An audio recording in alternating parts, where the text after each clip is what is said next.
What's going on, y'all? It's young Deuce from the Ville, 222, and we here to let you know what's really on in the tri-state area. Just look at these bum rappers, like these free interviews, you know what I'm saying? So we doing big, this is real right here. So, yeah. Alright, man. Once again, we got another exclusive.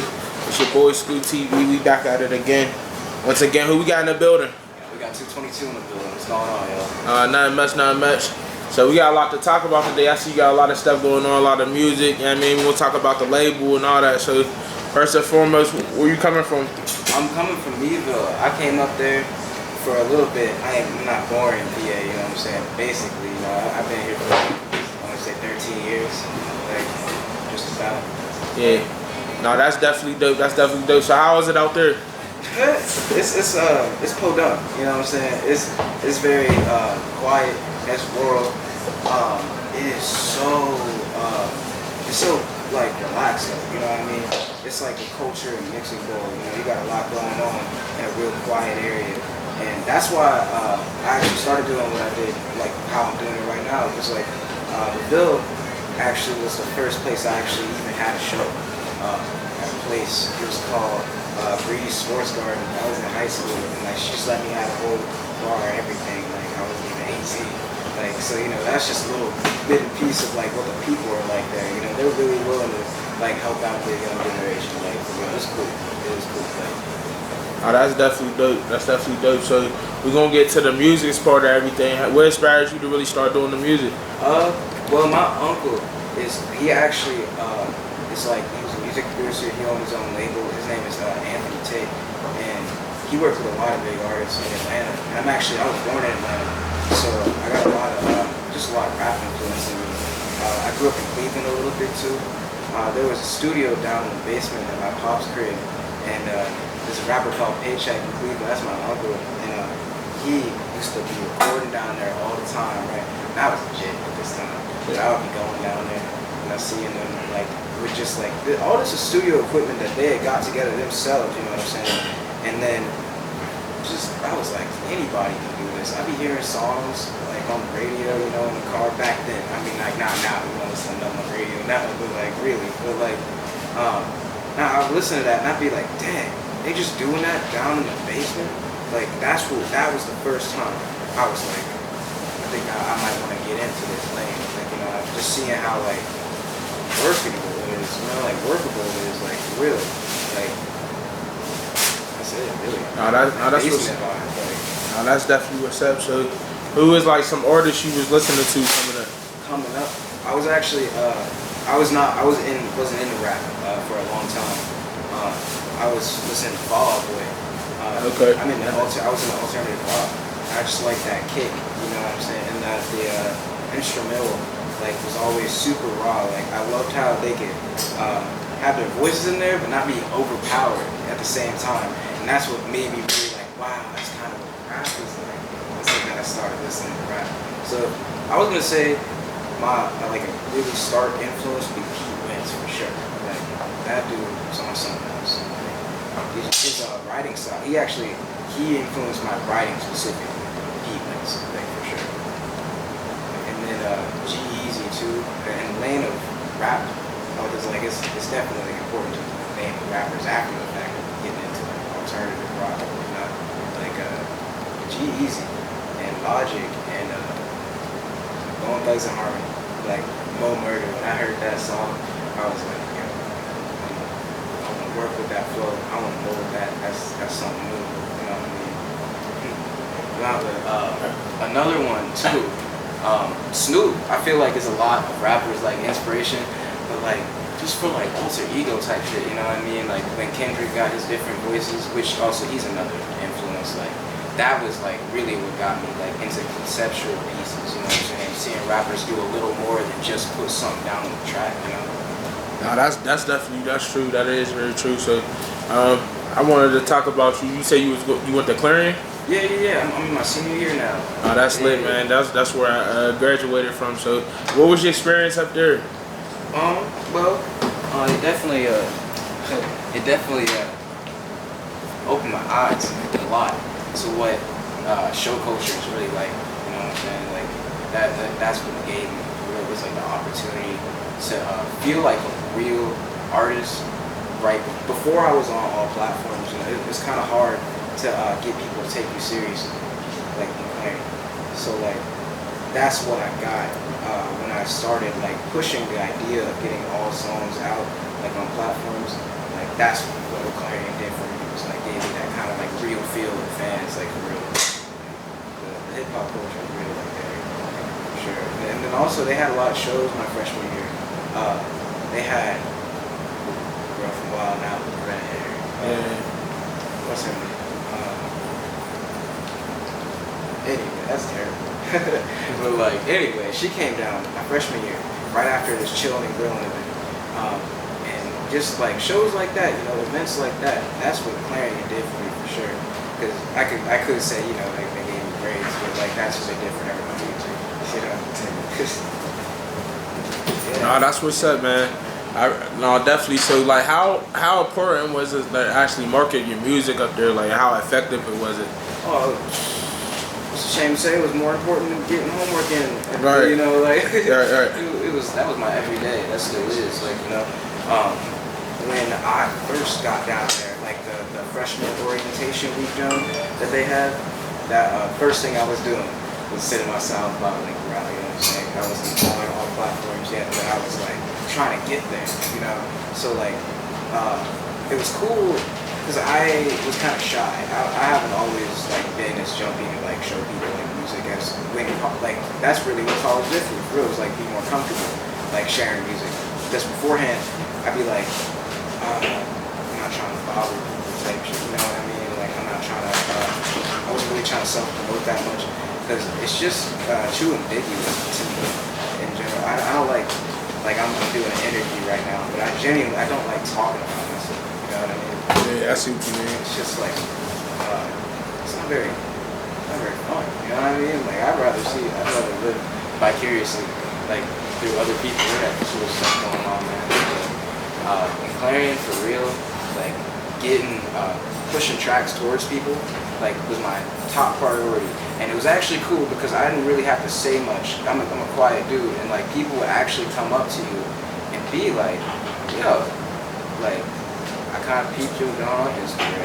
Do you rap? Because like sometimes you get followers from people who end up going to school, but you like you both in high school, but you like lived in like cities closer to each other, like, and then you end up going to the same school, just like off limb. And so like I get a lot of fans that way. You know what I mean? Just like happening to bump into people who be living close to the Ville and living close to like Clarion and stuff that had kind of already have been like mutual followers of like my friends, stuff like that. You know what I mean? Mm-hmm. So like we bumped into each other, like oh yeah, I kind of know you, or like that was cool. Oh, that's definitely dope.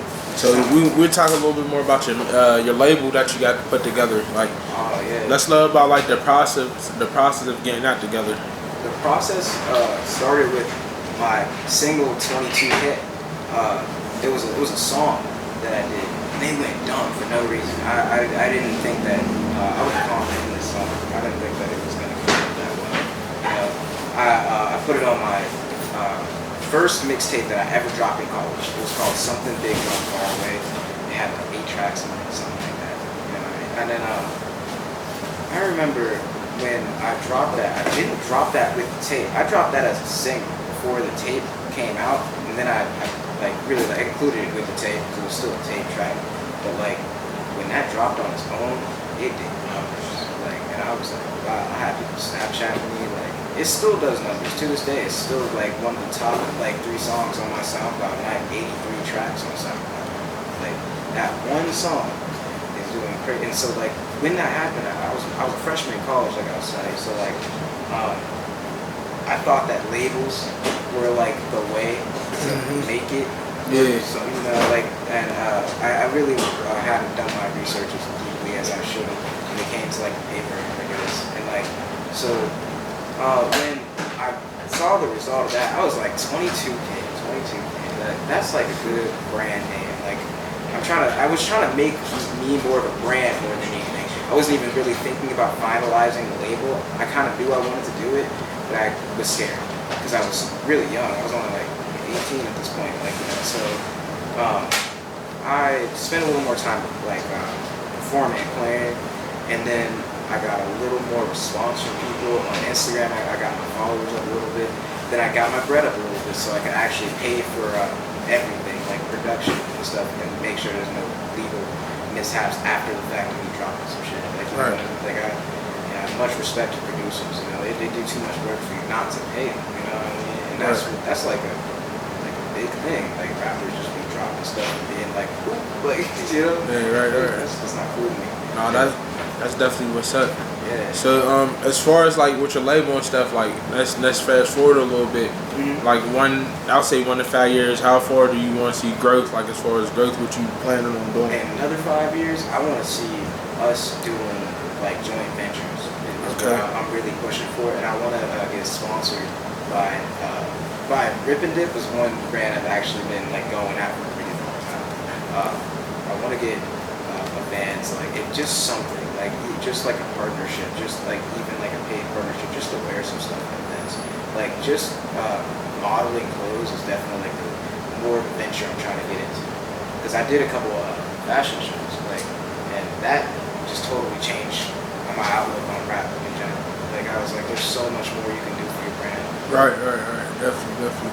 So you have any artists on your label? Yeah. I got K.Raps is an artist on my label. I actually, and this will sound weird, I train a lot of up and coming rappers. Every year when I go back to the summer, like for the summer, everybody is always like just checking in, saying, hey man, like how are you doing? When we're kicking it in bonfires and whatnot, you know, connecting with old friends. There's always like a friend or two or a friend of a friend who comes up to me and they're like, yo, you know, I've just been wanting to get into the recording game, you know, like I'll pay you like a couple bucks, not a couple, it's never really like a couple bucks, it's always a chunk of change. But like, just to sit there and take good tips, you know, like they don't even really, they're not really like stressed about making like a whole song to fruition, like, you know. And so I'm getting a lot of artists from the Ville who, when they get their solidary, like, you know, tracks, they will be on the label, they want to be. But K-Dot is technically the only person on my label right now, because he's the only dude with tracks out on all platforms. That's why he's the only one that signed something. You know what I mean? Oh, that's definitely dope. So like, as far we got some upcoming projects that we could expect. Yeah, facts. Yeah. I got an EP dropping on all platforms in August. It's called The Undesirable. I always tried to bounce back from like kind of R&B and rap, like, and darker rap to softer rap. This one is more vulnerable. You know what I mean? Like this is like something I've never done before, because there's a lot of misogyny in rap today. You know what I mean? Like, why? I don't get it. You know? Like, and that's what this tape is about. It's just talking about just admitting, like, you know what I'm saying, that men contribute to like evil in this world. We like to play the victim a lot, and we don't talk about it. Like, but we like to like say the most foul things out of our mouth about women. But we all got a mother, you know what I'm saying? That don't make no sense to me. So like, and I'm not saying people. I'm saying these are self-reflections. You know, that's what makes the tape so deep. Is that I'm addressing misogyny in myself, actually. So like, that's really what I've been working on basically the whole summer. I got a bunch of tracks I'm just sitting on. It's done. It's been done. I just am the type of artist when I'll record the 5 tracks after mixed EP, and then I'll just keep going to make sure that I got everything in there, like, for sure. So yeah, it's coming out like in August. It's already done. It's actually, if I'm being honest, man, it's like one of the proudest projects I've ever put together. And I've done a lot of tracks. Like I've done a lot of tapes too. Like, that's definitely dope. So before we get up out of here, you got any like inspiration that you would like to say to your viewers? Oh, for sure. Shit ain't that deep. That's it. It ain't that deep, bro. Like, you just gotta want it, and that's it. Like, if you want to do something, 9 times out of 10, the only thing stopping you is like you telling you some shit that's like in your way, and it's really not. Like, it's just anxiety that everybody has, you know. And I just think that you should spend a lot more of your time young, getting up and doing and putting up actual proof. You know, like I hang out with a lot of friends who are rappers, and they're kind of like afraid to keep recording because they don't want to just record something they're not satisfied with and have it pressed up. You know, they want only songs that they're satisfied with, and that's great to the young artist. That's awesome. Like I was there too, but like there ain't nothing wrong with just like pressing up a bunch of records for you to listen to, even if they're not like good. The point is finishing. Like you will go way further if you got a portfolio of finished stuff than a portfolio of half unfinished songs. So that's really the only thing I can say. You know, because I've only been doing this for like 5 years. There ain't too much I can say in the advice. I'm so legit myself. Right. That's definitely dope. Let them know where they can follow you at. Follow me on Instagram, Twitter. I got a YouTube page, and I'm on all platforms. You know what I'm saying? Go on Instagram at _2TWO22, and then you go. My solo link is right in my bio. That's all my tracks. SoundCloud, Spotify, Apple Music, everything. Even my YouTube is in there. So don't even worry about trying to find me. I'm not gonna give you all my socials because I got a solo link for that. But yeah, find me on Instagram. Look for that solo link like in my bio. That take you to literally all my socials, literally on one place. All right, man. It was good. From stopping in, man. This is chill, man. I love this, man. No, definitely. Sure. Good vibes, man. It's your boy Scoop TV. Make sure y'all be on the lookout for this new exclusive. Let's get it.